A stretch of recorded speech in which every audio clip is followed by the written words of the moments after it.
on, everybody? It's Davey from the 80s, and you are now entering the cinema chop shop. So park your ass down right there. All right, so today you're in for a surprise. I'm going to review Silent Night, Deadly Night Part 2. Now, I know you're probably thinking, bro, you didn't even review Part 1. I'm going to get there. Now, check this out. Do you need to watch Part 1 in order to watch Part 2? There's a simple answer for this. Are you ready for it? Wait. No, you don't. You want to know why? Because this damn film spent 40 freaking minutes of this film retelling the first dumb film. Now, the first film ain't done. I'll take that back. Damn. This movie spent 40 minutes of the actual film to retell the first freaking film. Why? I don't know. Let me see the runtime of this movie. Hold on. What's the runtime of this movie? Runtime of this movie. Should be here. 88 minutes. You're telling me they spent over half the film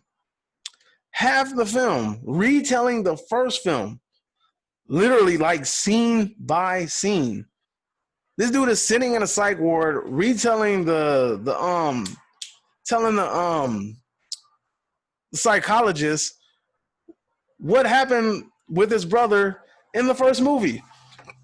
If I wanted to watch the first movie, I would have just popped in the first movie and watched it. I have it on Blu-ray, right? I didn't need a 40-minute recap of this movie, of the first film, in order to understand this film, especially when it has literally almost nothing to do with it, right? I mean, it does have something to do with it, but at the same time, this little flashback sequence could have literally took 10 minutes.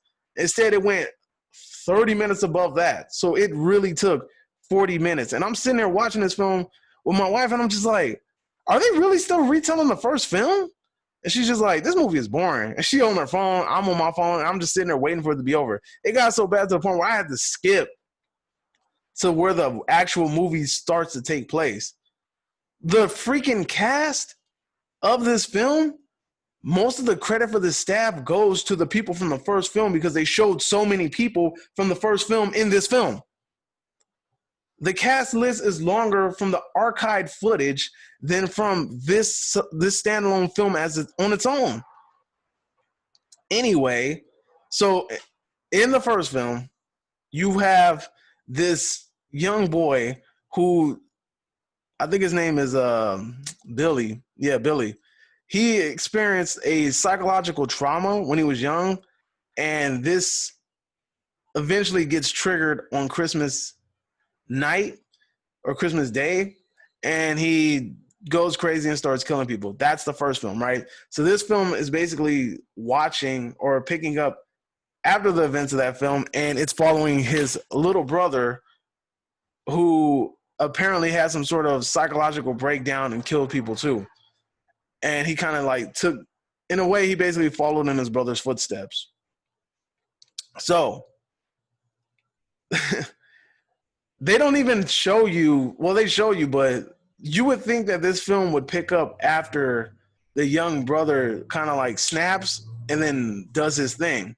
Nah, this film picks up after the brother snapped and did his thing already, and he's retelling the story to the psychologist.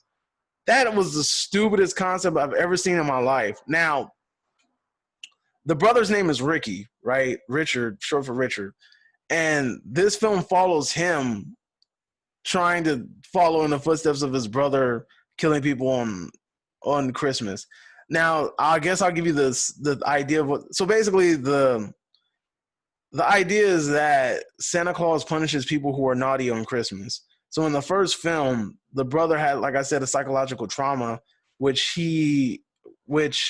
manifested into later on in life where he developed this kind of psychosis that he was supposed to punish people that did bad things on Christmas Day. So that's the synopsis of the first kind of film, kind of an overview of that. The young brother kind of picks up the same psychosis and does exactly what his brother does. We kind of see his brother in the original film did it with an axe or whatever. This dude kind of uses a pistol a lot. So this film follows the younger brother and his psychosis, right? So somewhere in the film, he eventually gets out of the psych ward and he kind of goes on a killing spree of his own again, right? But his main target is a person who kind of spent a lot of time traumatizing him and his brother as a child, who was the mother superior of the orphanage that they were raised in. So the film is like, the main idea is that he breaks out of jail and he's trying to track down the mother superior in order to sort of seek revenge on her because apparently she's naughty, right? That's another thing with these films. The word naughty gets thrown around a lot when people do things, and it's kind of like the words before the death, like, naughty, and then he kills him, right? So the acting in this movie, especially from Ricky, the younger brother of Billy, the man that we're following through this movie, the man that's like the psycho, the slasher person that we're focusing on in this movie, he's annoying. For the easiest words I can look up for, he's annoying. He tries way too hard. He's overacting. And it's like, I really feel like he's trying and he's not trying to be funny. If this was a movie where I feel like, okay, he's trying to be funny, like I get it, like you're trying to be extra'd out.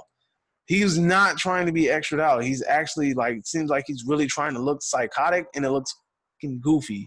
Like he looks stupid. Like I literally spent most of the film look like, what am I even watching? And the only reason I watched this film is because I was considering buying Silent Night, Deadly Night 2, the Shout Factory edition, with the NECA figure that comes with it, because I like NECA figures, right? And I was like, you know what? I need to screen this movie before I watch it because it could be freaking atrocious. I've heard a lot about the sequels to this series, and I didn't hear too many good things about it. So there has to be. I was like, I have to watch this first. I have to screen it first. I was like, maybe it's one of those movies where people talk crap about it and it's actually pretty good. Nah, they're right. They were 110% right, because this movie was a pile of rubbish. It was straight up basura, homie. This movie was bad. It was very horrible. And then following Ricky throughout this whole damn movie, and the actor that played Ricky was so atrocious, man. It was so atrocious. This movie, there is no good in this movie. There is no bad. There's only atrocious. This movie is that damn bad. And the dude that plays Ricky in this movie, he never gets another acting gig again. And I can see why, because he's a terrible actor. He's a shitty actor.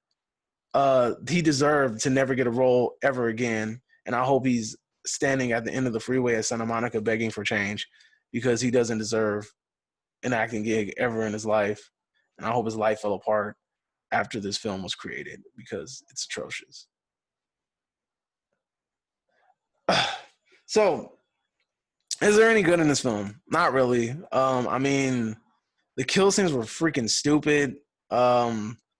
Ricky annoyed the hell out of me, trying to look like a psychopath, doing these really stupid facial expressions. Like he kept doing this.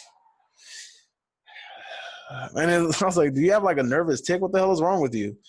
This movie was annoying, dude. It was so annoying. And then it's like they tried to like wrap it into like this. He went psycho because I don't know, man. Like this movie is just stupid. Look, I'm warning you. I'm warning you now. Stay away from this damn film. Unless you're a lover of really, really terrible films, do not watch this movie. Do not watch this movie. I beg of you, don't watch it. Don't do it. Don't do it to yourself. Please hold yourself at higher standards. Please, please. I beg of you. This is David from the 80s, and you are now exiting the cinema chop shop. Get your ass out of here. Bye.